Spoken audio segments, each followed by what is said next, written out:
हर एक व्यक्ति मेरे ख्याल से एक स्टेज पे आता है जब उसको कुछ ना कुछ इनकम आनी शुरू हो जाती है। Am I right or wrong? देखो, कोई ज्यादा कमाता है, कोई कम कमाता है, पर कुछ ना कुछ हम लोग प्रोड्यूस कर रहे हैं, राइट? बराबर है ना? आपकी जो इनकम आ रही है उसमें खर्चे भी है, आपके होते हैं खर्चे। शुरुआत के दौर में जब ये आपका स्टार्टिंग का दौर होता है, ये टाइम पे आपके खर्चे कौन टेक केयर ऑफ करता है? परिवार। तो आपके खर्चे तो तभी भी है, पर आपके ऊपर वो भारी नहीं है, because parents are taking care, right? पर फिर जैसे जैसे आप आगे बढ़ोगे आपकी इनकम और बढ़ेगी, और ये जो आपकी इनकम बढ़ेगी उस समय भी खर्चे चालू होंगे, लेकिन आपके लिए ये गोल्डन पीरियड होगा। कौन सा? 30 to 60। ये वो टाइम है जो टाइम में अगर मैंने मेरे लिए एसेट क्रिएशन का तय किया, मैं बहुत बड़ी एसेट क्रिएट कर सकता हूं। क्यों?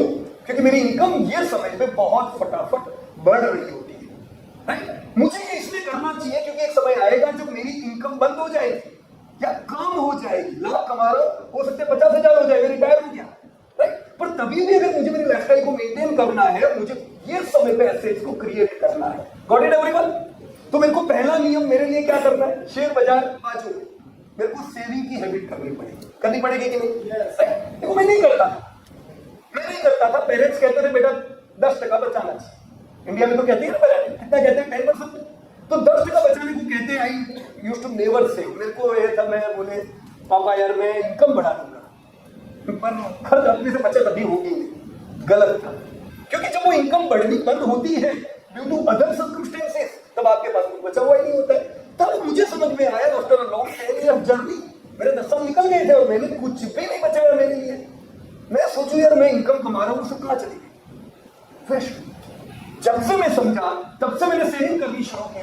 पर ये आरबीआई का डेटा है, एवरेज व्यक्ति जो कमाता है कितना जा रहा है ईएमआई में? 37%। क्यों?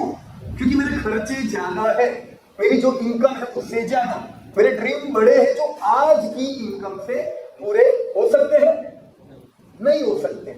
मुझे एक्सटेंड करना है मेरी इनकम को, तो ईएमआई एक अच्छा जरिया है जो बैंक्स दे रही है। फिर हम एक चक्कर में फंस जाते हैं, 5 ईयर 10 ईयर, फिर वो ईएमआई का चक्कर चालू, और वो हम 10-15 साल बाद जब अपने आप को देखते हैं हमने हमारे लिए लायबिलिटीज बढ़ा दी। करेक्ट और रॉन्ग? राइट? तो ये इंडिया का चित्र है। 37% ईएमआई नॉर्मल एवरेज इंडियन भरता है, तो बचत नहीं कर पाएगा।